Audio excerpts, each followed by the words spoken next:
அனைவருக்கும் வணக்கம். ஃப்ரெண்ட்ஸ், நம்ம இன்றைய டெஸ்ட்டுக்குள்ளே போகலாமா?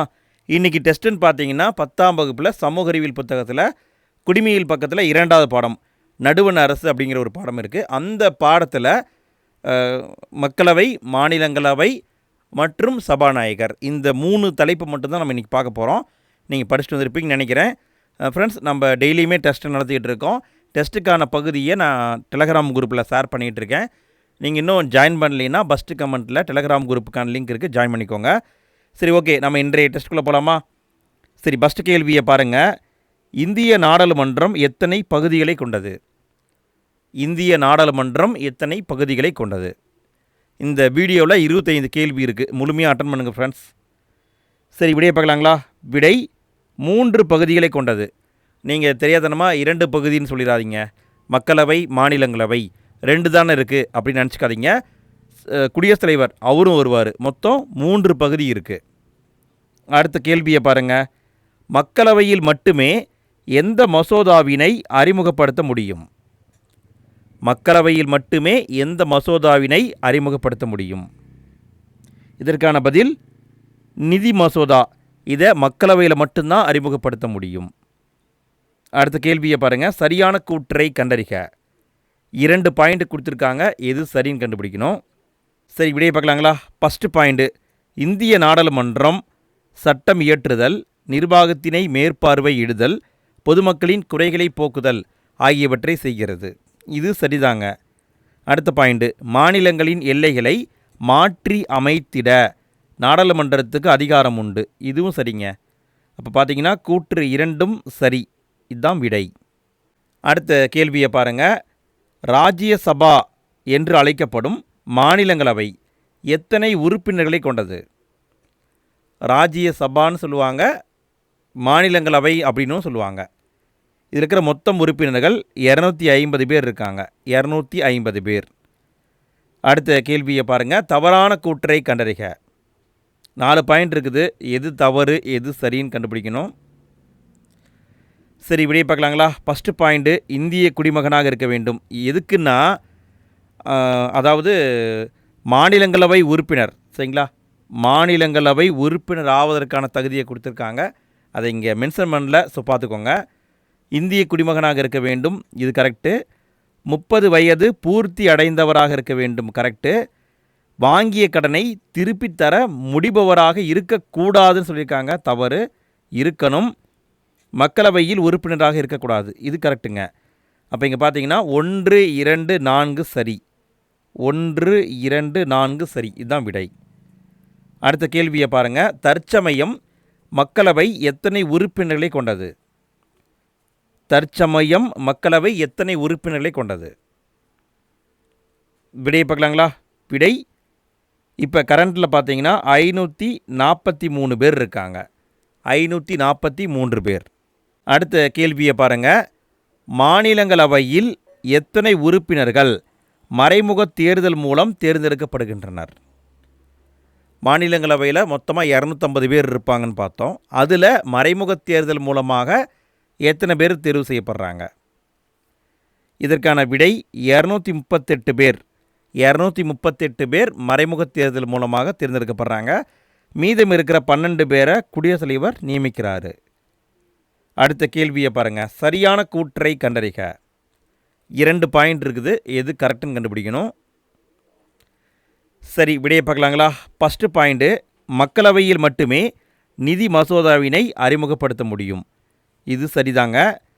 அடுத்த பாயிண்ட்டு, நிதி மசோதாவினை திருத்தம் செய்யவோ அல்லது நிராகரிக்கவோ மக்களவைக்கு அதிகாரம் இல்லைன்னு கொடுத்துருக்காங்க, தவறு. ஏன்னா மக்களவையில் தான் அறிமுகப்படுத்துகிறாங்க. அவங்க திருத்தலாம், நிராகரிக்கலாம், என்ன வேணால் பண்ணலாம். மாநிலங்களவை மட்டும்தான் பண்ண முடியாது. ஸோ நல்லா பார்த்துக்கோங்க. அப்போ கூற்று 1 மட்டும் சரி. அடுத்த கேள்வியை பாருங்கள். குடியரசுத் தலைவர் எந்த துறையில் அனுபவம் கொண்டவர்களை மாநிலங்களவைக்கு நியமிப்பார்? மொத்தம் பார்த்தீங்கன்னா 12 பேர் நியமிப்பார். அவங்க எந்தெந்த துறையில் டேலண்ட்டாக இருக்கணுங்க? சரி, விடையை பார்க்கலாங்களா? இதற்கான பதில்னு பார்த்தா இலக்கியத்தில் சிறந்து விளங்கணும், அறிவியல், விளையாட்டு, பாதுகாப்பெல்லாம் தேவையில்லைங்க. சமூக சேவை மற்றும் கலை இந்த துறையில் டேலண்ட்டாக இருக்கணும். ஸோ இதுதான் பொருந்தாது. அடுத்த கேள்வியை பாருங்கள். மாநிலங்களவை உறுப்பினர் ஆவதற்கு தேவைப்படும் வயது என்ன? ஒருத்தர் மாநிலங்களவை உறுப்பினராக ஆகணும்னு நினைக்கிறாரு. அவருக்கு வயது 30 பூர்த்தி அடைந்திருக்க வேண்டும்.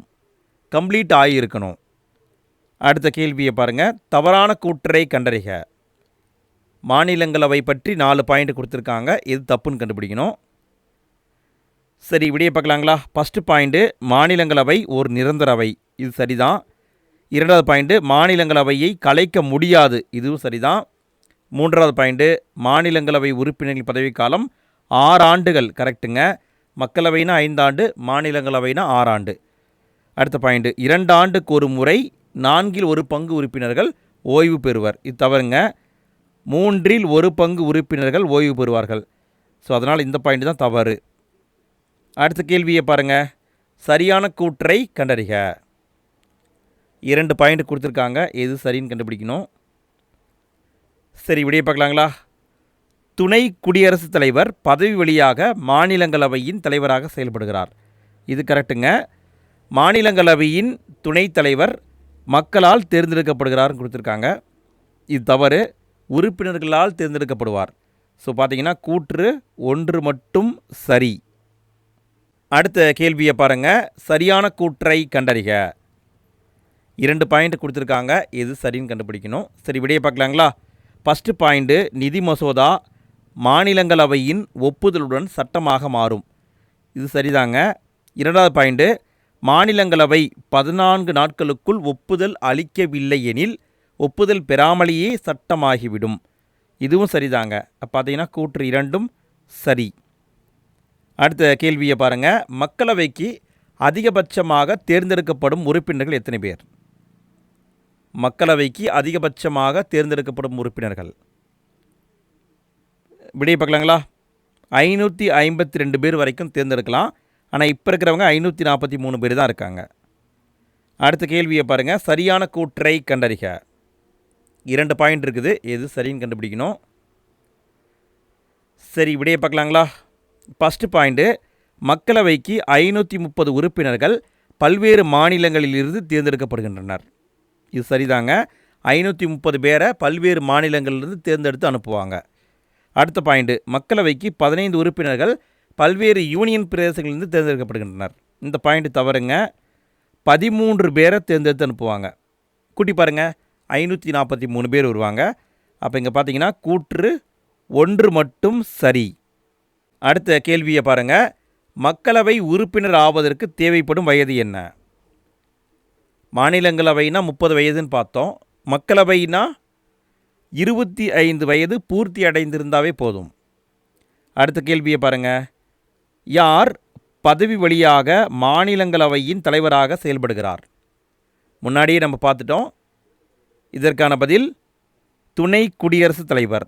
துணை குடியரசுத் தலைவர் பதவி வழியாக மாநிலங்களவையின் தலைவராக செயல்படுகிறார். அடுத்த கேள்வியை பாருங்கள். சரியான கூற்றை கண்டறிக. 2 பாயிண்ட் இருக்குது. எது சரின்னு கண்டுபிடிக்கணும். சரி, விடையை பார்க்கலாம். ஃபஸ்ட்டு பாயிண்ட்டு, மக்களவை உறுப்பினர் ஆவதற்கு அவரின் பெயர் நாட்டின் ஏதாவது ஒரு பகுதியில் வாக்காளர் பட்டியலில் இடம்பெற்றிருந்தல் வேண்டும். கரெக்டு. எங்கேயோ ஒரு இடத்துல இருந்தால் போதும். இது சரிதான். 2வது பாயிண்ட்டு, மனநிலை சரியில்லாதவராகவோ அல்லது வாங்கிய கடனை திருப்பி செலுத்த இயலாதவராகவோ இருத்தல் கூடாது. இதுவும் சரிதாங்க. அப்போ பார்த்தீங்கன்னா கூற்று 2மே சரிதான். அடுத்த கேள்வியை பாருங்கள். சரியான கூற்றை கண்டறிக. 2 பாயிண்ட் இருக்குது. எது சரின்னு கண்டுபிடிக்கணும். சரி, விடையை பார்க்கலாங்களா? ஃபஸ்ட்டு பாயிண்ட்டு, மக்களவையின் பதவிக்காலம் முடிவதற்கு முன் பிரதம அமைச்சரின் ஆலோசனையின் பேரில் குடியரசுத் தலைவர் மக்களவையை கலைக்கலாம். குடியரசுத் தலைவருக்கு அந்த பவர் இருக்குது. மக்களவையை கலைக்கலாம். ஆனால் அவர் தன்னிச்சையாக கலைக்க முடியாது. பிரதமர் ஆலோசனை கொடுக்கணும்.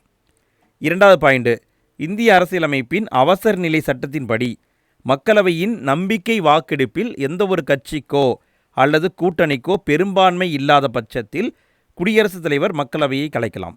இப்படியும் பண்ணலாம். அப்போ இங்கே விடைன்னு பார்த்தீங்கன்னா கூற்று 2மே சரிதாங்க. அடுத்த கேள்வியை பாருங்கள். சரியான கூற்றை கண்டறிக. 2 பாயிண்ட் இருக்குது. எது சரின்னு கண்டுபிடிக்கணும். சரி, விடையை பார்க்கலாங்களா? ஃபஸ்ட்டு பாயிண்ட்டு, தமிழ்நாட்டிலிருந்து மக்களவைக்கு 18 உறுப்பினர்கள் தேர்வு செய்யப்படுகின்றனர். தவறுங்க. இரண்டாவது பாயிண்ட்டு, தமிழ்நாட்டிலிருந்து மாநிலங்களவைக்கு 39 உறுப்பினர்கள் தெரிவு செய்யப்படுகின்றனர். இதுவும் தவறுங்க. ஏன்னா மக்களவைக்கு 39 பேர் அனுப்புகிறோம், மாநிலங்களவைக்கு 18 பேர் அனுப்புகிறோம். மாறி வந்திருக்கு. அப்போ பார்த்தீங்கன்னா கூற்று இரண்டுமே தவறு. அடுத்த கேள்வியை பாருங்கள். மாநிலங்களவையில் அறிமுகப்படுத்த முடியாத மசோதா என்ன? மாநிலங்களவையில் கொண்டு வர முடியாத மசோதா 2 மசோதாவை கொண்டு வர முடியாது. ஒன்று நிதி மசோதா, நம்ம முன்னாடி பார்த்துட்டோம். இன்னொன்று பார்த்தீங்கன்னா நம்பிக்கையில்லா தீர்மானம், அதை மக்களவையில் மட்டும்தான் கொண்டு வர முடியும், மாநிலங்களவையில் கொண்டு வர முடியாது. அடுத்த கேள்வியை பாருங்கள். சபாநாயகர் பற்றிய சரியான கூற்றை கண்டறிக. சபாநாயகரை பற்றி 2 பாயிண்ட் கொடுத்துருக்காங்க. எது சரின்னு கண்டுபிடிக்கணும். சரி, விடையை பார்க்கலாங்களா? சரி, ஃபஸ்ட்டு பாயிண்ட் பாருங்கள். நாடாளுமன்றத்தில் 2 அவைகளின் கூட்டத்திற்கு மக்களவையுடைய சபாநாயகர் தலைமை வகிப்பார். கரெக்டு. இரண்டாவது பாயிண்ட்டு, மக்களவை கலைக்கப்படும் பொழுது தன்னுடைய பதவியை இழப்பார். தவறுங்க. மக்களவை கலைக்கப்பட்டாலும் சபாநாயகர் தொடர்ந்து பதவியிலே இருப்பார். அவர் அடுத்த சபாநாயகர் வர வரைக்கும் இருப்பார். அப்போ இங்கே பார்த்தீங்கன்னா கூற்று 1 மட்டும் சரி. அடுத்த கேள்வியை பாருங்கள். ஒரு மசோதாவை நிதி மசோதாவா அல்லது சாதாரண மசோதாவா என்பதை தீர்மானிக்கும் அதிகாரம் பெற்றவர் யார்? ஒரு மசோதா இருக்குது, நிதி மசோதாவா அல்லது சாதாரண மசோதாவா அப்படின்னு தீர்மானிக்கும் அதிகாரம் பெற்றவர் யாருங்க? விடையை பார்க்கலாங்களா? விடை மக்களவையுடைய சபாநாயகர். அவர் தான் தீர்மானிக்கும் அதிகாரம் பெற்றவர். ஒரு மசோதா இருக்குது, நிதி மசோதா அல்லது சாதாரண மசோதா அப்படிங்கிற தீர்மானிக்கும் அதிகாரம் அவர்கிட்ட தான் இருக்குது. அடுத்த கேள்வியை பாருங்கள். நாடாளுமன்ற கூட்டத்தொடர்களை பொறுத்துக. நாடாளுமன்ற கூட்டத்தொடர் 3 முறை கூடும். கண்டிப்பாக கூட்டணும். ஆனால் 2 முறையாவது கட்டாயமாக கூட்டணும். கூட்டுபவர் குடியரசுத் தலைவர்.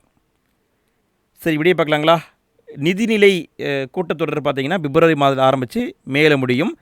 மழைக்கால கூட்டத்தொடர் ஜூலையில் ஆரம்பிக்கும், செப்டம்பரில் முடியும். குளிர்கால கூட்டத்தொடர் நவம்பரில் ஆரம்பிக்கும், டிசம்பரில் முடியும். சரியாக தான் பொருத்தப்பட்டிருக்கு. அடுத்த கேள்வியை பாருங்கள். கடைசி கேள்விங்க ஃப்ரெண்ட்ஸ். இதோட டெஸ்ட்டு முடியுது. நாளைக்கு டெஸ்ட்டுக்கான பகுதி என்னங்கிறத நான் டெலகிராம் குரூப்பில் ஷேர் பண்ணுறேன். நீங்கள் இன்னும் நம்முடைய டெலகிராம் குரூப்பில் ஜாயின் பண்ணலைன்னா ஃபஸ்ட்டு கமெண்ட்டில் லிங்க் இருக்குது, ஜாயின் பண்ணிக்கோங்க. டெய்லியுமே நான் கொஞ்சம் கொஞ்சமாக சின்ன டாபிக் கொடுக்குறேன், படிச்சுட்டு வாங்க. நம்ம ஈஸியாக சிலபஸை கம்ப்ளீட் பண்ணிடலாம். சரி, கடைசி கேள்வியை பாருங்கள். நாடாளுமன்றத்தால் யாரை பதவி நீக்கம் செய்ய முடியாது? நாடாளுமன்றத்தால் யாரை பதவி நீக்கம் செய்ய முடியாது? இதற்கான பதில் இந்திய அரசின் தலைமை வழக்குரைஞர். இவரை பதவி நீக்கம் செய்ய முடியாது. ஏன்னா மற்ற 3 பேர், அதாவது குடியரசுத் தலைவர், துணை குடியரசுத் தலைவர், உச்சநீதிமன்ற நீதிபதி, உயர்நீதிமன்ற நீதிபதினா அவங்களை ஈஸியாக போஸ்ட்டை விட்டு தூக்க முடியாது. அவங்களுக்காக தீர்மானம் கொண்டு நிறைவேற்றம் பண்ணி தான் அவங்கள தூக்க முடியும். ஆனால் இந்திய அரசின் தலைமை வழக்குரைஞர் இவருக்கெல்லாம் அந்த மாதிரிலாம் தீர்மானம் கொண்டு வரணும் அப்படின்னு அவசியமெல்லாம் கிடையாது. குடியரசுத் தலைவரே ஈஸியாக இவரை பதவியிலேருந்து தூக்கிடலாம். ஸோ இங்கே பார்த்தீங்கன்னா இந்திய அரசின் தலைமை வழக்குரைஞர் என்பது தான் கரெக்டு. அவ்வளோதான் நண்பர்களே, இன்றைக்கி டெஸ்ட்டு முடிஞ்சது. இந்த 25 கேள்வியில் உங்களுக்கு எத்தனை கேள்விக்கு ஆன்சர் தெரிஞ்சது, எங்கே கேர்லெஸ் மிஸ்டேக் பண்ணீங்க அப்படிங்கிறத மறக்காமல் கமெண்ட்டில் போட்டு விடுங்க. வீடியோ பிடிச்சிருந்தா லைக் பண்ணுங்கள், கமெண்ட் பண்ணுங்கள், உங்கள் ஃப்ரெண்ட்ஸ்க்கும் ஷேர் பண்ணுங்கள். நாளைக்கு டெஸ்ட்டுக்கு படிச்சுட்டு வந்துடுங்க. நாளைக்கு டெஸ்ட்டு இரவு 9 மணிக்கு வீடியோவில் நடக்கும். சரி, ஓகே ஃப்ரெண்ட்ஸ், அடுத்த வீடியோவில் மீண்டும் சந்திப்போம். அனைவருக்கும் இனிய இரவு வணக்கங்கள்.